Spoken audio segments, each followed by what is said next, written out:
எனக்கு இந்த வீட்டில் வேலை ஜாஸ்தி இருக்கும்போது இன்ட்ரெஸ்ட்டு அப்படின்றது ஒன்று இருக்கவே இருக்காது. எங்கே தேடினாலும் கிடைக்காது. காசு பணம் கொடுத்து வாங்கிட்டு வர முடியாது. கடல்லே இல்லை அப்படின்ற கதை தான். பட் வீட்டில் வேலையே இல்லாதபோது கத்தி எடுத்துட்டேன்டா, யாரையாவது வெட்டி ஆகணும், ஒரு சுறாவளி கிளம்பியதே அப்படின்ற கதை தான். ஏதாவது ஒன்று பண்ணலாமா செய்யலாமான்ட்டு யோசிச்சுனே இருப்பேன். பட் அப்பயும் செய்ய மாட்டேன்.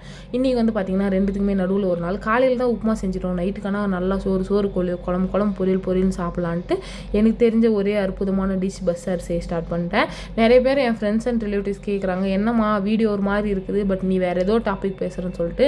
2 ரீசன் இருக்குது. ஒன்று வந்து பார்த்திங்கன்னா, எனக்கு சாப்பாடு செய்ய தெரியாது. ஏன்னா நானே ஒரு எல்போர்டு கற்றுக்குட்டி இப்போ தான் கற்றுனுக்கிறேன். 3 வருஷமாக முக்கி 3 சாம்பார் தான் செஞ்சுன்னுக்கிறேன்.